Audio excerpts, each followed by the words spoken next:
मी आज इथं 11/11/2025 पासून इथं आमरण उपोषणाला बसलेलो आहे. माझं म्हणणं हे आहे की माझ्या वडिलांना एक्सपायर होऊन 7 वर्ष झालेले आहे आणि माझे वडील MSCB मध्ये कर्मचारी होते.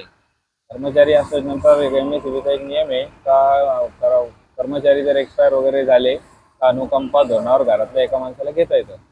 मी सगळ्यांची परवानगी घेऊन इथं फाईल जमा केली. 7 वर्षापासून त्या फाईलचा पिछा करतोय, परंतु सगळे डॉक्युमेंटेशन देऊन सगळं हे होऊन तरी माझी फाईल ते काय पूर्ण करत नाही. नुसतं मला फिरवायचं काम चालू आहे. इथून कन्नडहून संभाजीनगर असं फिरवायचं काम चालू आहे.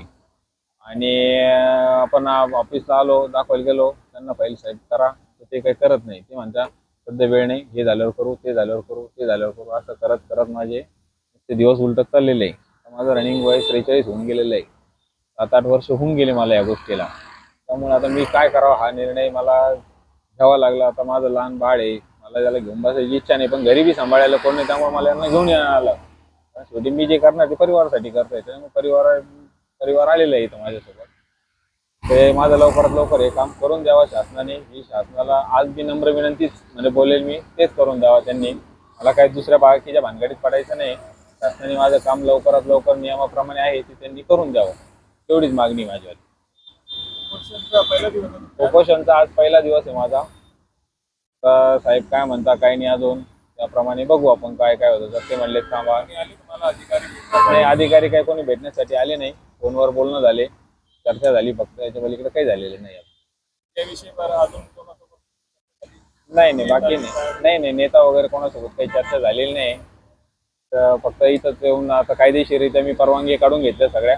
3 तारखेला मी परवानग्या काढलेल्या आहे आणि 11 तारखेची तारीख दिली होती, त्याप्रमाणे आज येऊन बसलेलो आहे मी.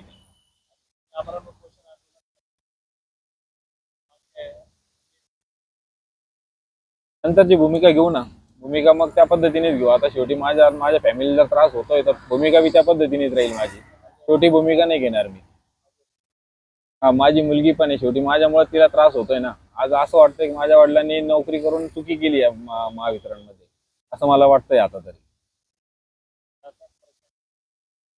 प्रशासनाला हेच आव्हान कराल की मुख्यमंत्र्यांनी आदेश काढलेले आहे का अनुकंपा धारकांना ते लवकरात लवकर काम करण्यात यावे, अनुकंपा धारकांच्या जागा लवकरात लवकर भरण्यात याव्या. हे प्रशासनाचं काम आहे. हे मुख्यमंत्र्यांनी आदेश काढलेले आहे, त्याप्रमाणे प्रशासनाने हे काम पटकन लवकरात लवकर करण्यात यावे. कारण वॅकन्सी सध्या शिल्लक आहे. उद्या वॅकन्सी जर शिल्लक नसल्या तर मग आम्ही काय करायचं? आमचे असे 7 वर्ष गेलेले, अजून किती वर्ष घालायचे आम्ही यांच्यासाठी? हो. वेळ काय कोणाचा थांबून राहत नाही. पैसा गेला एखाद्याचा चालतो, पण वेळ गेला ना तर चालत नाही. माझा यांनी 7 वर्ष हा वेळ वाया घालवलेला आहे. हा वेळ मला हे परत देऊ शकत नाही, हे मला पण कळतं. त्यामुळे त्यांनी लवकरात लवकर माझा निर्णय घेऊन टाकावा, ही मला नम्र विनंती यांच्यावर. भगवान पुंजाराम महापुरे, राहणार वैजापूर, तालुका जिल्हा छत्रपती संभाजीनगर.